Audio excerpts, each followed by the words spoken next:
The French repertoire has been very strong in my career. I love the French repertoire.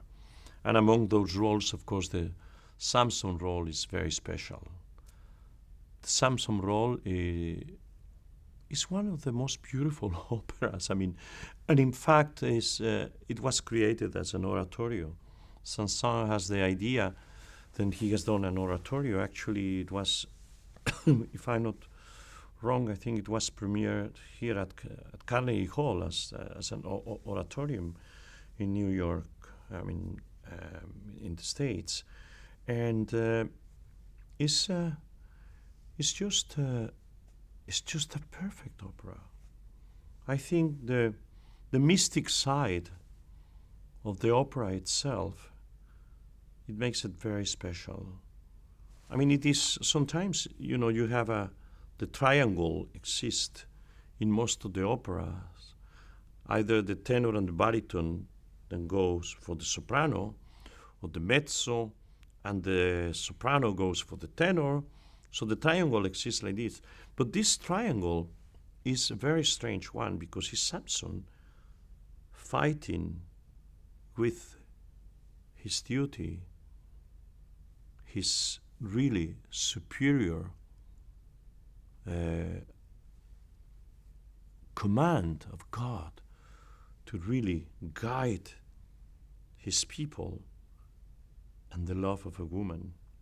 So I think this is a very complicated triangle. That's the reason that the character gets completely destroyed.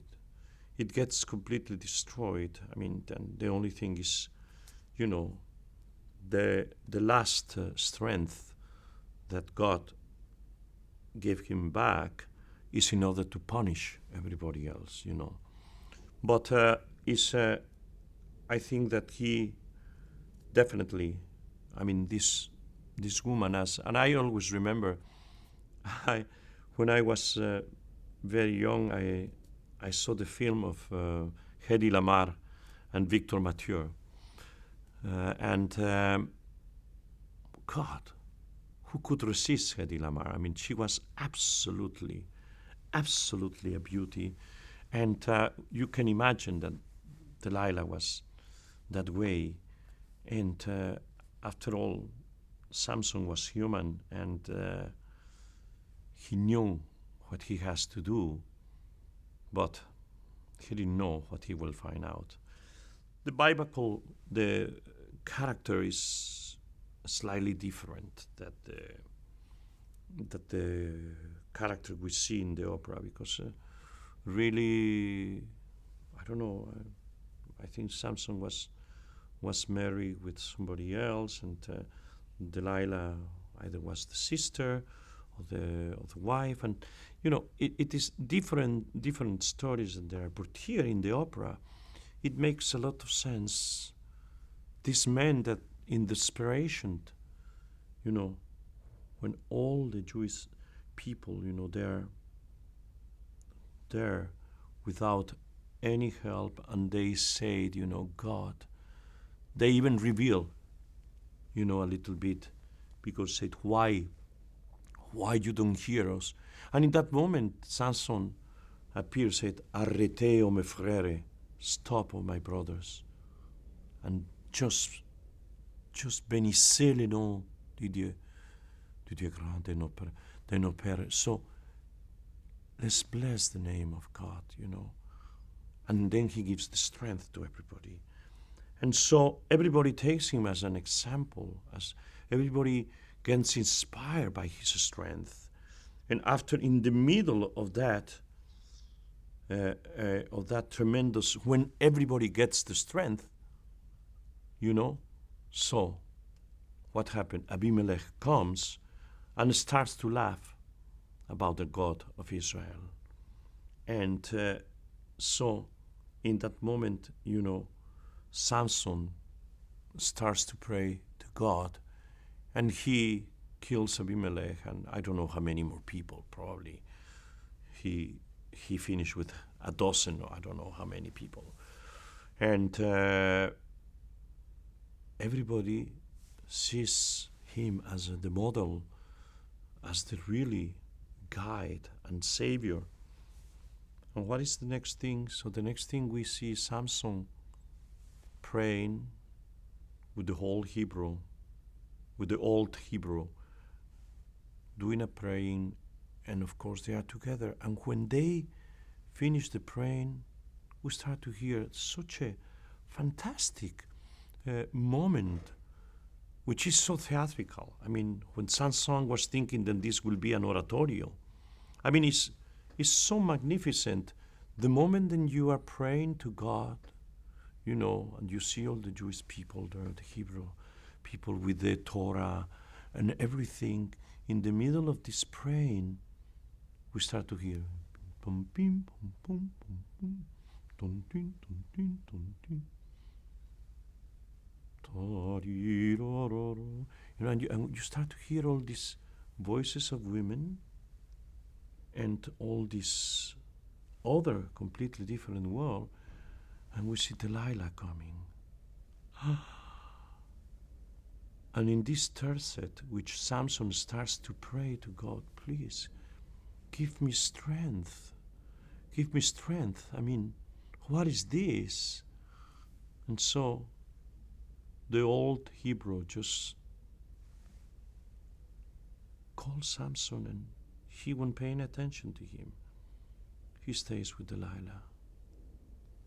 And so, of course, in the second act, we see that, okay, they have been together, but probably they have a fight. He's still, of course, worrying about his duties and so on. So they have been separated, but the high priest comes and really make a plot with Delilah. And they have to find what is the secret of the strength of Samson, you know. They have to find out. So Samson, just because he wants to see her, he comes back there. You see, he said, against myself, I am here again, you know. No, God, I have to leave. I have to leave. I just have to resist. And at the moment he's leaving, here she's coming. She's coming, splendor, with beauty, with all the fragrance. I mean, you can imagine the kind of woman that she was. And Samson cannot resist. He's staying. They had wonderful love duet at the beginning. She sings the aria, but little by little she starts to involve him. And he said, hey, listen, my duty is God, you know. I cannot. So until finally she insists so much on the strength. He has to know the secret of the strength and so on. And so we suppose that he says to her, he doesn't say it in the opera, but probably she put something to drink, you know. And so when he's sleeping, of course, the secret is his long hair. And so here we see him. At the end of the act, all the soldiers, they come and they take him and they burn his eyes. And here it is, the loser, the complete loser. The third act, in the middle scene, we see him just blind, just with a stone, then it will, I don't know the weight, what much. I mean, like a beast pulling this big stone, going around the mill. And what's happening, just listening to the voices of all his people, which they are blaming him, Samson. What have you done for your people? What have you done to the God? And his despair there. And so we see this tremendous sadness of him, this character totally lost, but just asking God, à tes pieds brisés me bénis. So he's asking God to have the strength.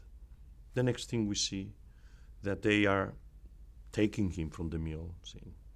The plot of Delilah and the priest is to bring him, just to make a mockery out of him, to laugh of him, and so he's guided by a little child because, of course, he cannot see.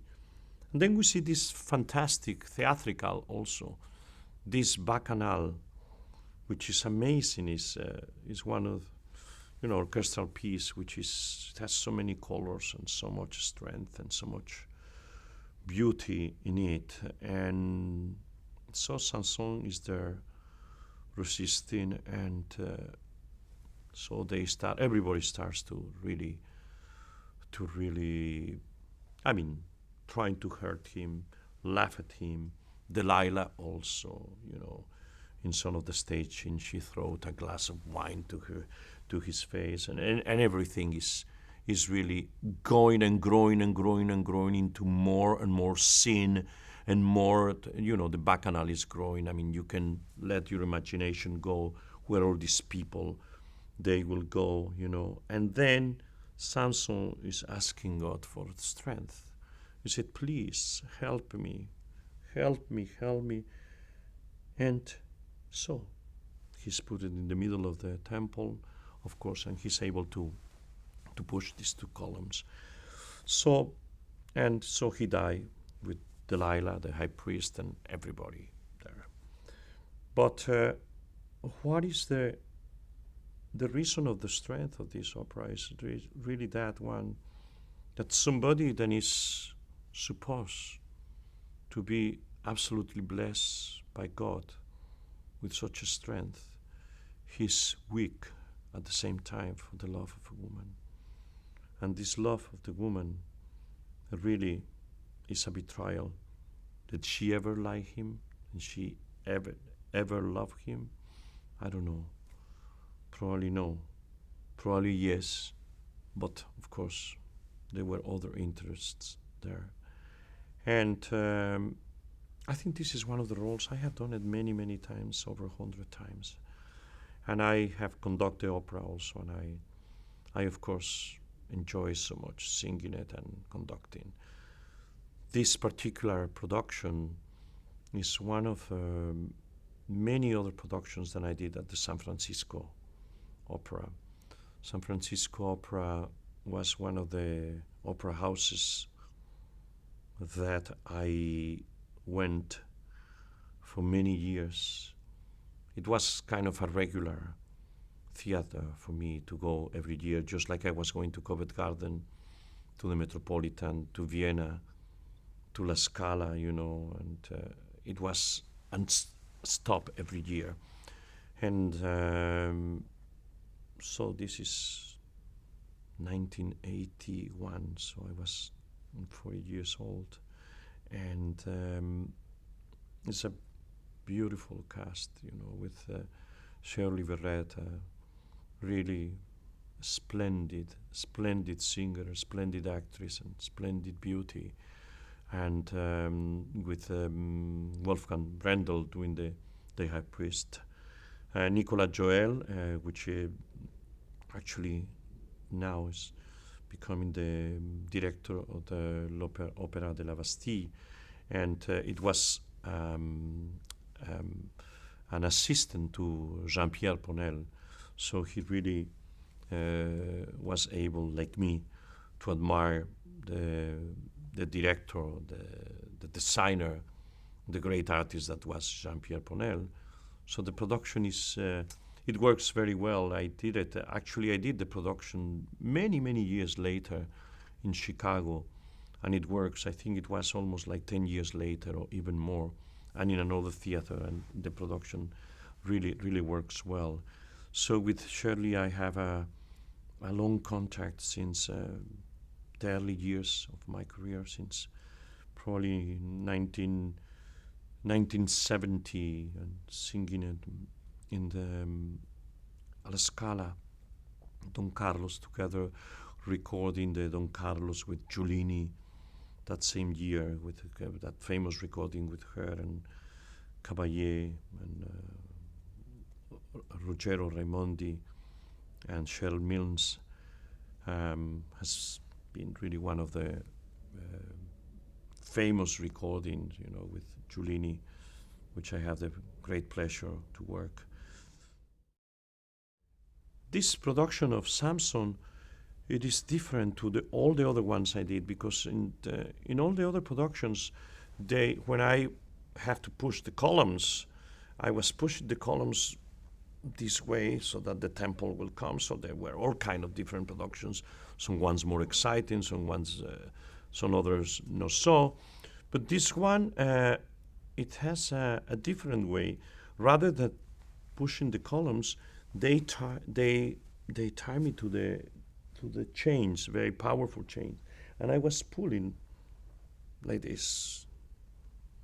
So it has a different feeling, So it's the only time that I did it that way, So that's a different thing. But I do enjoy it, as I said at the very beginning, talking about Samson. I really love the French music so much. I really have a great pleasure with many of the French operas I have done. It goes very well to my voice. I mean, it's all the Carmen. I think it's one of the operas I did more times. So the Samson also, Le Conte of Man, Werther, Hérodiade, the Manon, and many operas. Le Cid, you see the tremendous amount of repertoire. Even the L'Africaine, Le Prophète. So I really did a tremendous amount of French repertoire, and I always enjoyed the singing. Really was good. The Phigenie, actually, I'm doing the Cyrano de Bergerac. You see, it is quite an amount of titles. I think when you have a mystic role, which there are certain, like the Samson, like the Parsifal, like the Johanna, in the Hérodiade, even in a different weird way, like Le Prophète, When you have this kind of characters, Le Cid, in a way, it kind of awakes your believing, awakes your believing and make you think. Then it's impossible that we are here just by chance, Somebody must be there, Somebody must be that has all this idea of creating this world for good or for bad, but creating this world, making possible for us to be here, to pass through this immensity of time. We are like this, the time we spend in this planet, even if it's a long one, even people that live some very, very long lives, is nothing comparing when we hear about millions of years. Anything you hear, millions of years. Can you imagine? Can you imagine how little we are, how much something else has to be there? So you always think, and I think that never mind how much we are believers or no, at the difficult moments, we all pray. At the difficult moments, we all say, oh, God, help me. So even people that don't believe in God, they say, oh, God, help me. So it must be a God. And I think that to do all these kind of characters makes you feel, gives you a little shake and think a little bit more, say, well, must be something else.